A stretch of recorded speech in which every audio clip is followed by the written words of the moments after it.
Assalamualaikum warahmatullahi wabarakatuh. Berjumpa lagi bersama aku Vicky Arya di Storycam. Kali ini kita berada di segmen Jari Kiri, Jelajah Diri, Kisah Misteri.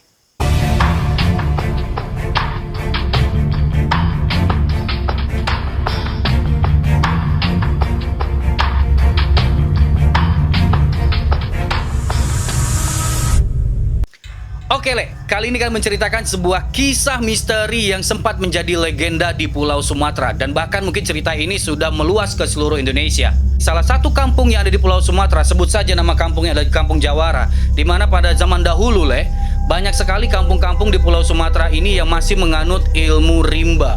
Siapa yang paling kuat, dialah yang berkuasa. Dan dia yang akan bertahan hidup. Nah, pada saat itu, Le, banyak sekali ilmu-ilmu hitam yang dikuasai oleh masyarakat setempat, khususnya kaum laki-laki. Dan ada salah satu ilmu yang sangat ditakuti oleh masyarakat setempat, yaitu ilmu karang. Ilmu karang ini adalah ilmu kebal. Barang apapun yang akan menembus tubuh dia takkan mampu melukainya. Dan ini adalah ilmu yang sangat ditakut-takuti. Kenapa? Karena ketika orang yang menuntut ilmu ini, ilmu karang ini, Le, ketika dia mati, jasadnya takkan mungkin bisa dihancurkan oleh bumi. Nah, kalian tahu, Le, pada zaman dahulu di kampung-kampung kecil yang ada di Pulau Sumatera ini, sebut saja Kampung Jawara salah satunya. Kebanggaan orang di masa itu adalah bisa menjadi orang nomor satu dan yang paling sakti di daerah itu, Le, di kampung itu. Tentunya dengan berbagai pertandingan yang mereka lakukan, siapa yang bisa menang, dialah yang berkuasa. Dan apapun menjadi kehendak dia akan dituruti oleh masyarakat setempat, Le. Nah, di Kampung Jawara ini adalah salah satu laki-laki paruh baya. Sebut saja namanya Markun. Ini adalah salah satu orang yang berani menuntut ilmu karang. Dengan ritual yang panjang, dia menuntut ilmu karang ini, Le. Akhirnya beberapa bulan setelah dia menuntut, dia pun mampu dan bisa mendapatkan ilmu karang itu. Setelah dia mendapatkan ilmu karang itu, dia pun menantang semua jawara-jawara yang ada di Kampung Jawara itu, Le. Markun pun dengan percaya dirinya bahwasanya dia sudah menguasai ilmu karang, menantang jawara-jawara yang sudah menang di saat itu di Kampung Jawara ini, Le. Dan apa yang terjadi? Dengan ilmu karang yang dia miliki, kekuatan ilmu-ilmu yang dimiliki para jawara ini tak mampu mengalahkan dia. Dan akhirnya pada saat itu juga si Markun dijadikan orang paling sakti saat itu. Orang yang paling hebat, orang yang paling ditakuti oleh masyarakat setempat. Semakin lama itu terjadi, Le, dengan pertandingan yang begitu sengit, dengan begitu banyak masyarakat yang takut akan keberadaan dia dengan ilmu karangnya ini, tentunya dia memiliki kepercayaan diri di luar batasnya, Le. Dia sudah mulai lose control. Dia sudah hilang kontrol, yang akhirnya segala suatu hal menjadi kehendak dia harus dituruti oleh semua masyarakat yang ada di situ. Nah, saking dia ditakuti di Kampung Jawara ini, Le, semua masyarakat pun takut dengan dia. Akhirnya setiap usaha-usaha yang dilakukan oleh masyarakat di Kampung Jawara itu, Le, harus dikenakan upeti. Harus membayar jatah kepada dia. Semakin lama itu terjadi, masyarakat ini merasa terganggu dengan aturan yang dia miliki ini, Le. Karena apa? Semakin lama jatah yang harus dikeluarkan oleh petani ataupun pedagang yang berjualan di Kampung Jawara ini, Le, semakin besar. Dan bahkan dia tak enggan-enggan untuk menyakiti barang siapa yang tidak mau membayar upeti. Kalian bayangkan, orang paling sakti, orang paling kuat melakukan penindasan kepada rakyatnya. Dan bahkan dia tidak segan-segan untuk membunuh orang yang tidak membayar upeti itu, Le. Dan bahkan dia juga melakukan kriminal-kriminal yang lain, mencuri, bahkan menyuruh anggota-anggotanya untuk memperkosa anak-anak gadis yang ada di situ. Dan bahkan istri orang pun tak lepas dari ancaman dari si Markun ini, Le. Dan akhirnya berita ini pun menyebar ke beberapa kampung yang ada di daerah itu, Le. Dan sampailah berita ini ke kampung sebelah. Dan ada pula salah satu pemuka agama yang ada di kampung sebelah ini, Le. Dan maaf cakapnya, pemuka agama ini sedikit banyaknya memiliki ilmu kanuragan ataupun ilmu putih. Karena dia mendengarkan cerita itu dan dia merasa miris, dan ada pula rasa kewajiban dia untuk bisa menyadarkan masyarakat setempat, untuk mengamankan masyarakat setempat. Ya, akhirnya dia memberanikan diri untuk datang ke kampung Jawara yang bermaksud untuk bisa memberikan keamanan juga kepada masyarakat setempat yang dengan si Markun ini dengan tindakan semena-mena sudah mulai tidak wajar lagi, Le. Dan akhirnya dirangkullah masyarakat yang ada di kampung Jawara itu diberikan pemahaman bahwasanya jangan pernah kalian takut dengan ancaman yang dilakukan oleh si Markun.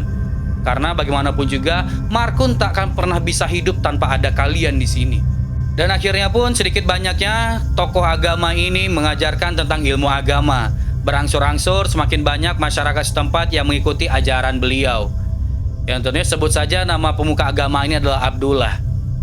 Dan Abdullah ini dengan sabar memberikan pengajaran kepada masyarakat setempat dan akhirnya semakin banyak masyarakat yang percaya dengan ajaran dia, Le. Dan ini, berita ini sampai ke telinga si Markun. Yang akhirnya si Markun merasa terganggu dengan kehadiran si Abdullah.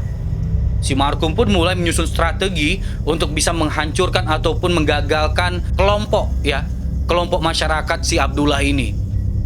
Bagaimanapun caranya, barang siapa yang mengikuti ajaran dari Abdullah, dia akan diancam mati. Dan tidak sedikit masyarakat yang mengikuti ajaran Abdullah ini dibunuh oleh si Markun. Dan si Abdullah pun tidak tinggal diam saja, Le. Akhirnya si Abdullah pun memberanikan diri untuk mendatangi si Markun. Dengan gagahnya, dia datang ke markas si Markun. Dengan kemampuannya dia miliki, dia yakin dia bisa mengalahkan si Markun. Sementara jawara-jawara yang ada di kampung Jawara ini, Le, tidak mampu mengalahkan si Markun, si pemilik ilmu karang ini, Le. Sesampainya si Abdullah di markas si Markun, apa yang dikatakan oleh Markun, si Abdullah ini pertama? Dia mengucapkan salam. Assalamualaikum kepada si Markun. Dengan wajah sinis dan rasa sombongnya, si Markun tak menjawab salam dari si Abdullah. Apa kata si Markun? Ternyata kaunya yang sudah mengganggu kepercayaan masyarakat setempat terhadap kesaktian yang aku miliki. Ternyata kamu belum terlalu tua ya. Kamu masih terlalu kecil untuk saya kan. Saking sombongnya ini si Markun nih kan, Le. Tapi karena si Abdullah ini orangnya sabar ya, jadi hanya menjawab, aku hanya menjalankan apa yang harus aku jalankan. Aku harus menyelamatkan masyarakat setempat agar tidak terjerumus dengan ajaran-ajaran dan juga tuntutan-tuntutan yang telah kau berikan. Karena banyak sekali orang yang tertindas dengan peraturan yang kau buat, hai Markun. Dengan keadaan seperti itu si Markun tak terima. Dan akhirnya si Markun menunjuk si Abdullah. Kalau kau memang benar-benar sanggup untuk melawanku dan ingin mengambil seluruh masyarakat yang ada di sini, kau harus melangkahi mayatku terlebih dahulu.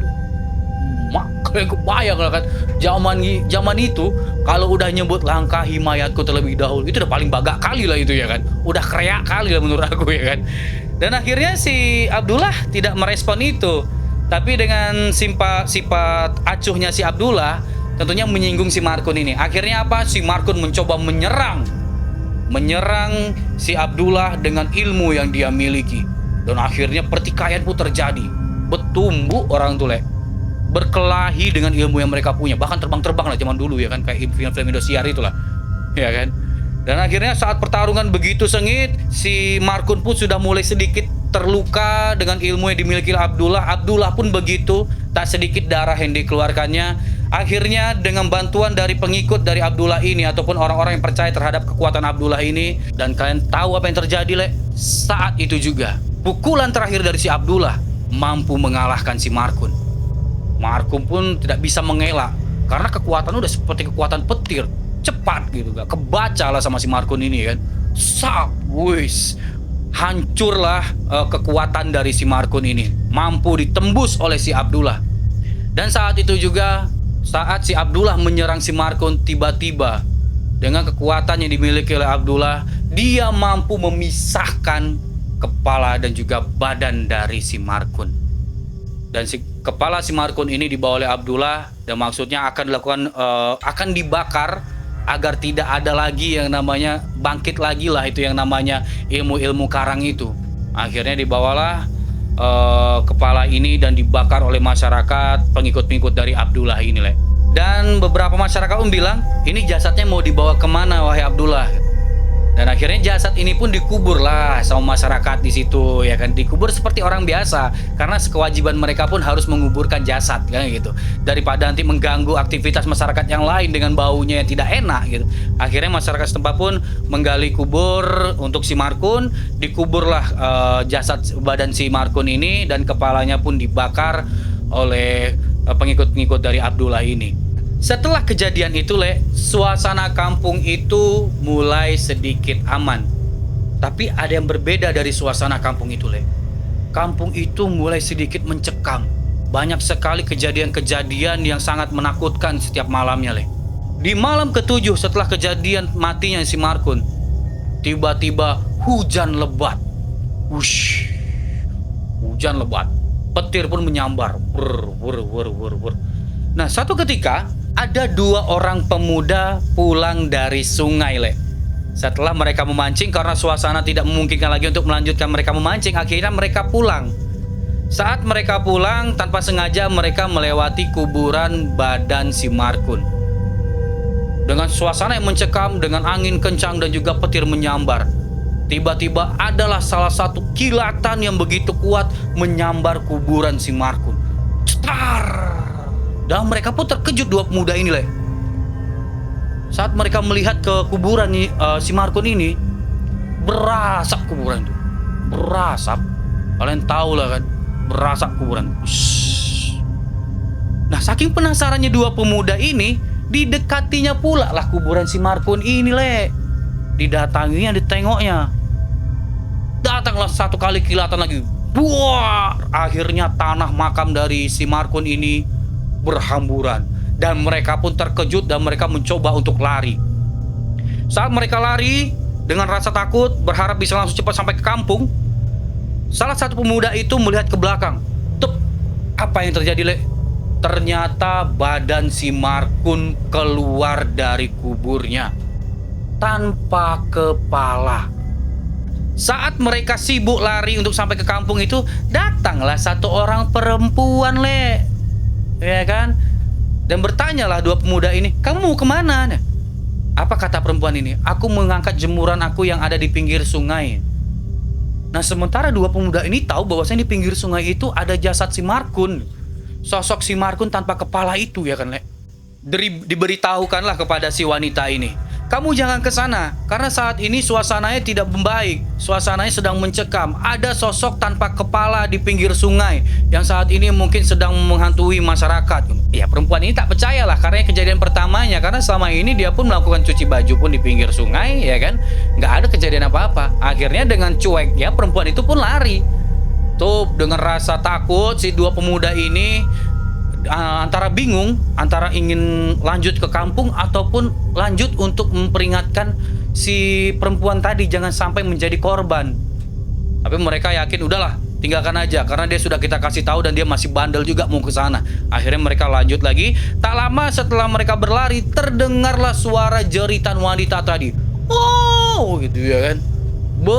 Disitulah 2 pemuda ini terdiam dan mereka berpikir, wah, jangan-jangan itu perempuan tadi itu udah habis itu dimangsa sama si Markun itu, kan. Dan akhirnya mereka pun lari ke kampung, memberitahukan kepada masyarakat setempat dan juga orang tua dari perempuan tadi. Dibilangnya lah, diceritakan semuanya bahwasanya kami menjumpai tubuh si Markun keluar dari kuburnya dan mengejar-ngejar kami. Tapi Pak, ada 1 perempuan yang ada di sana dan dia katanya ingin mengangkat jemuran dan kami mendengar jeritan dari perempuan itu. Dan pikiran masyarakat pun sama, pasti dia sudah jadi mangsa gitu kan. Dan akhirnya masyarakat pun berbondong-bondong ke situ, berbondong-bondong mencari, melihat si wanita itu dan juga sosok tanpa kepala ini yang dibilang oleh 2 pemuda itu. Dan akhirnya sampai di lokasi itu, betul saat itu dilihatnya sosok wanita itu sudah dalam keadaan tewas. Tapi dia tewas bukan karena si Markun. Dia tewas karena pohon tumbang. Karena suasana saat itu kan angin kencang, Ada pula pohon tumbang menimpa perempuan tadi itu. Terhimpitlah badannya dan dia tewas. Nah, tapi saat mereka sedang melihat, masyarakat sedang melihat si jasad si perempuan tadi, tiba-tiba dari atas muncullah sosok si Markun ini. Bam! Di antara masyarakat yang berkumpul melihat jasad perempuan tadi kan. Dan terkaget-kagetlah semua masyarakat itu akhirnya berhamburan berlarian. Dan dari jauh mereka melihat, dan si Markun ternyata dia mengincar kepala perempuan ini, Le. Tuh, dipegangnya kepala perempuan ini, dan masyarakat yang lain pun melihat dari jauh, tidak berani mendekat karena dia takut dengan jasad ini, dengan tubuhnya si Markun ini. Dicabutnya kepala perempuan tuh, Le. Pertak. Dipasangnya ke badan dia. Tuh. Masyarakat menyaksikan secara langsung bahwasannya tubuh si Markun sedang mencari kepalanya, Le. Nah, setelah kejadian itu, Le, mereka pun melaporlah kepada tokoh agama tadi, ya kan, si Abdullah tadi. Diceritakannya kejadian hari itu. Dan akhirnya si Abdullah pun tidak tinggal diam. Oh, berarti ternyata si Markun berusaha untuk mencari kepalanya yang sudah kita musnahkan.